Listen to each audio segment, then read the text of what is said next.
कर दिया, thank you. Suppose मैं उसी एक दूसरा ग्लास लेता हूं, उसमें पेप्सी भरता हूं, मैं मुक्का मारता हूं, पानी निकलेगा ना? पानी निकलेगा? नहीं, क्या निकलेगा? पेप्सी निकलेगा। क्यों? क्योंकि उसके अंदर क्या है? पेप्सी है। सपोज किसी ने आपको धक्का दिया और आपके मुंह से गाली निकला, धक्के का प्रॉब्लम है या आपका दिल का प्रॉब्लम है? मुझे बताइए, है धक्के का प्रॉब्लम है या या आपका दिल का प्रॉब्लम है? बताइए। सपोज आपके दिल में गालियां नहीं है, निकल सकता है? गाली निकल सकता है? नहीं। यदि आपके मुंह से गाली निकला तो मतलब क्या है? गाली है अंदर। धक्के का प्रॉब्लम नहीं है, आपके दिल के अंदर धक्के ने जो कुछ है वो निकाला, बस। सो प्रॉब्लम हमारा दिल का है प्रिय जी। जो धक्का किसने दिया, किसने हमारे साथ बुराई किया, ये सब प्रॉब्लम नहीं है। प्रॉब्लम हम कैसे रेस्पॉन्ड करते हैं, क्योंकि वो बात मेरे दिल के अंदर क्या है ये बात प्रकट करती है। और पौलुस अपने दिल को देखकर कहता है, अपने अंदर झांक कर कहता है, मेरे अंदर कोई बलि वस्तु वास नहीं करता है। सो इस पापी स्वभाव जो हमें प्रभु से खींच कर ले जाता है, प्रभु के साथ निकटता से जीने के लिए हमें रोकता है, उस स्वभाव को उभर के कैसे हम अच्छे शिष्य बन सकते हैं प्रिय जी? जो सच्चे शिष्य कैसे हम बन सकते हैं?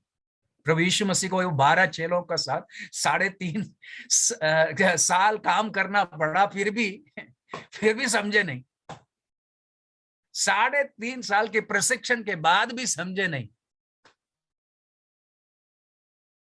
है ना? कौन लीडर है? आपस में यही डिस्कशन था ना, नेता कौन है, लीडर कौन है? पौलुस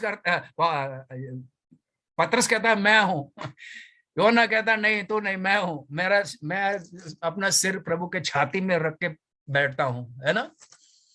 आपस में यही लड़ाई है अंत तक। यीशु मसीह क्रूस पर जाने पर में, उससे पहले भी इनके बीच में यही यही यही लड़ाई है। नेता कौन है में इसमें, लीडर कौन है? कलीसिया के अगुओं को अंदर भी ये देखते हैं हम लोग। शिष्यता की बात कर रहे हैं हम।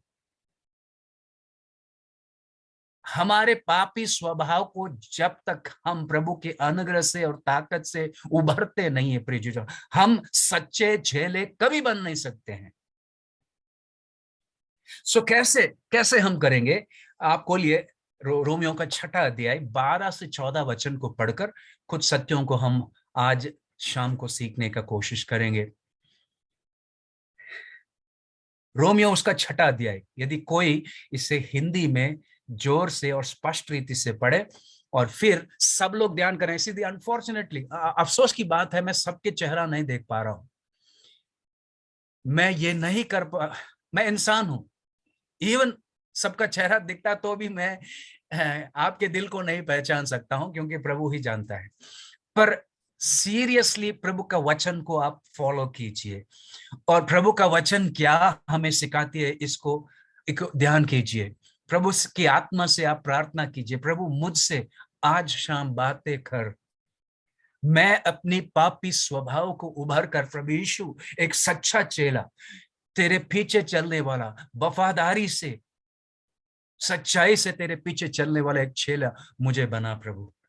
ये प्रार्थना के साथ आप बैठिए। ओके, पढ़िए कोई रोमियो उसका 6 अध्याय 12 से 14 वचन। इसलिए पाप तुम्हारे नश्वर शरीर में राज ना करे कि तुम उसकी लालसाओं के अधीन रहो, और ना अपने अंगों को अधर्म के हथियार होने के लिए पाप को सौंपो, पर अपने आप को मरे हुओं से जी उठा जानकर परमेश्वर को सौंपो, और अपने अंगों को धर्म के हथियार होने के लिए परमेश्वर को सौंपो। तब तुम पर पाप की प्रभुता ना होगी, क्योंकि तुम व्यवस्था के अधीन नहीं वरन अनुग्रह के अधीन हो। परमेश्वर उस वचन पढ़े जाने और सुने जाने पर आशीष करे। ऑलराइट, यहां युद्ध स्थल है। युद्ध स्थल, बैटल फील्ड क्या है? आपका और हमारा नश्वर शरीर। ओके, ये बैटल फील्ड है, लड़ाई यहां चल रही है आपके और हमारे शरीर में। ठीक है, अब हम कुछ बातें इस वचन से देखेंगे। पहले हम पहचान लेंगे उन बातों को, फिर उसको हम समझने का कोशिश करेंगे वो क्या क्या चीजें हैं, और फिर कैसे इस शरीर के ऊपर पापी स्वभाव के ऊपर उभरने का रणनीति हम देखेंगे, जो पौलुस हमें इस वचन में समझाता है। ठीक है, 12 वचन में क्या लिखा है, जरा पढ़िए जोर से। 12 वचन में, इसीलिए हाँ, पाप तुम्हारे नश्वर शरीर में राज ना करे। ओके, एक मिनट। बैटलफील्ड कहाँ, लड़ाई स्थल कहाँ, युद्ध स्थल क्या है? आपके शरीर। ठीक है, पाप को क्या नहीं करने देना कहा है? आपके शरीर में राज्य करने के लिए नहीं देना है। सो ये राज्य के मतलब क्या हुआ? कौन राज्य करता है? आमतौर से कौन राज्य करता है? एक राजा राज्य करता है, करेक्ट? हाँ या नहीं? हाथ, सिर हिलाओ, चैट में हाँ यस बोलो। समझ रहे नहीं समझ रहे बताओ। ओके, बात समझ में आ रहा? राज्य के मतलब एक राजा है, राजा का मतलब एक सिंहासन है। ओके, इतना बात समझ में आया? Hello, did you understand that? All right. सो आपका शरीर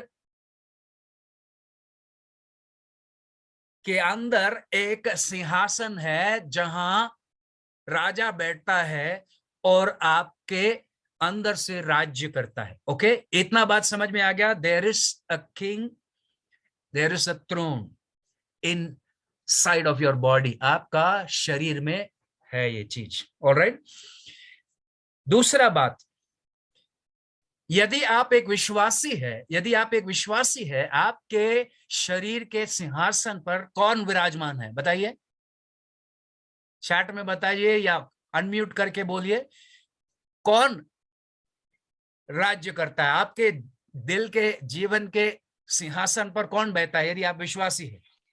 करेक्ट, प्रभु यीशु मसीह। प्रभु यीशु मसीह। Correct correct correct correct correct correct.